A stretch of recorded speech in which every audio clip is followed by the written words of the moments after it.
if there are officials that have not adhered to all the necessary requirements for them to procure services, we'll be the first one to chase after those officials. We have no time to protect people that are affecting service delivery in our communities, and we have no time to protect people.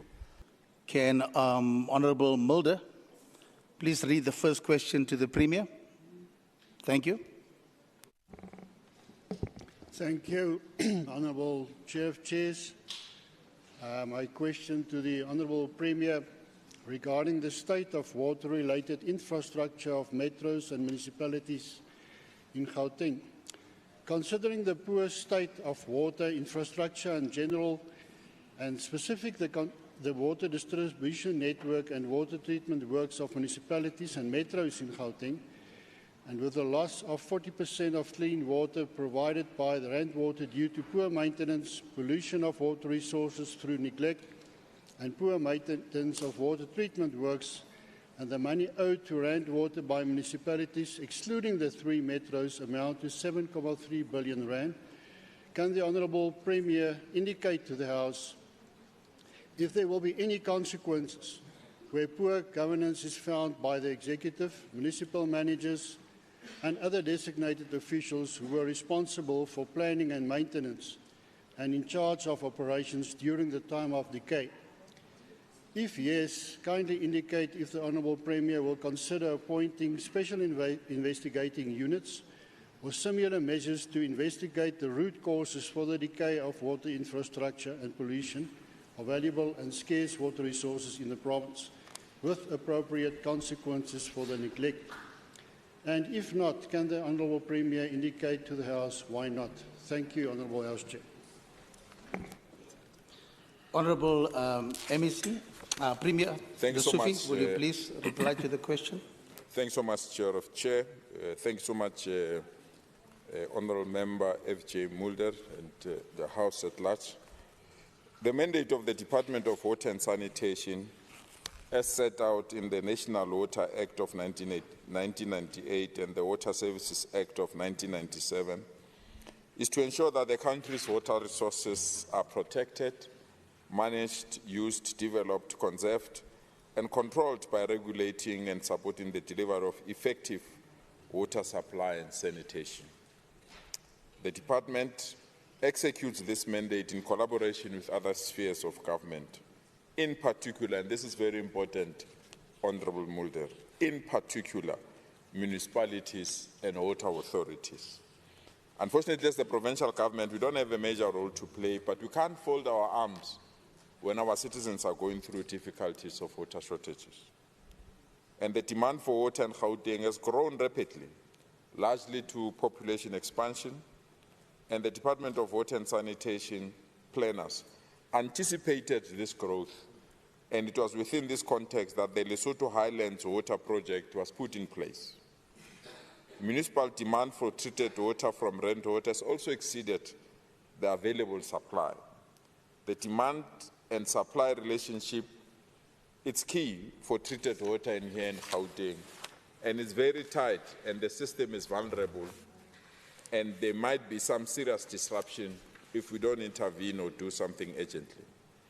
The heavy load and possible water shedding, the electronic mechanical breakdowns, and theft of cables and intensive maintenance is needed so that we can be in a position to deal with some of these particular matters and issues. Because the water is usually gravity-fed from municipal reservoirs to households, high-lying areas are worst affected by disruptions when supply increased. It is for this reason that the province has also lent its support for national and local government to ensure that there is decisive action taken to reduce water challenges in the province. And where we are, and I want to thank the Minister of Water and Sanitation, we've managed to convene an urgent session with all the metro municipalities, and have already managed to, under the leadership of MEC Mamabolo, establish a war room where each and every municipality is providing us with the necessary reports so that we can determine where we are. We are quite convinced with the level 1 water restrictions that the situation is under control, and with the pending holiday period of December, with many people migrating out of our province, we are convinced that the water challenges in our province will be minimized, controlled, and we'll put the necessary maintenance programs to ensure that we don't have this challenge. In terms of your question 2, indeed, if the President has to investigate this matter and check if there is maladministration or areas of fraud, we will not hesitate to utilize the agreement that we've reached with the Special Investigating Unit and also to ensure that the President proclaim that particular intervention. But for now, our energy is directed in ensuring that each and every citizen in Gauteng have access to clean water, and that the water that is not utilized or that is lost, we manage to identify and close that so that we can protect water for our province, because it also contributes to the economic development of our province. I thank you, Chair of Chairs. Thank you, Honourable Premier. Honourable Mulder, do you have a supplementary question or short remark? Thank you, Honourable Chair of Chairs. Thank you to the Honourable Premier for the answer. I had the privilege to visit the Percy Stewart water treatment works with the Premier and the delegation, and I wish to thank the Premier for the swift and responsible action that is taken, and I've got no doubt that action is about to be taken. I'm, however, still concerned about the fact that there's virtually no consequences to the executive who are in charge of water treatment works like that and elsewhere in the province. It was quite clear during the oversight that we conducted as a committee to the Mogale City Council and to other councils as well, that I would go so far as to use the word cover-up. The whole topic has been ignored of who was responsible for what. So my question still remains whether there would be consequences for the neglect of the executive in municipalities.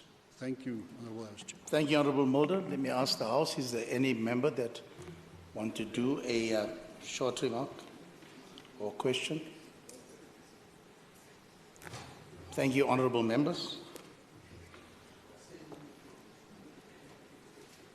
Honourable Mekwe, can you please? Let me respond first. Sorry, please.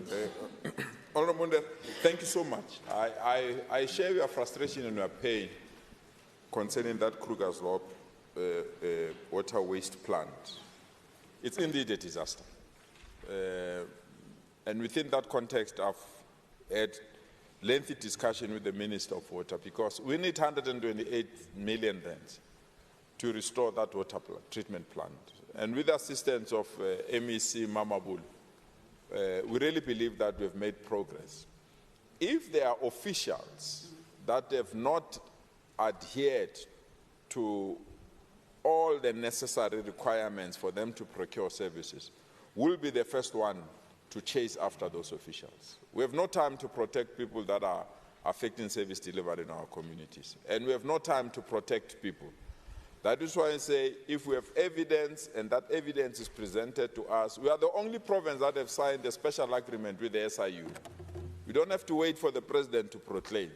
We can give the SIU a report, and I'm proud, yesterday I signed the letter about the farmyard in the Department of Agriculture, for the SIU to move with speed in that department and get an investigation going on. So if we have evidence, we'll not hesitate and we'll act, and there will be consequence management. We are not ready to protect anyone that is doing wrong things.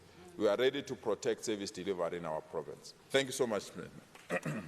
Thank you, Honourable Premier.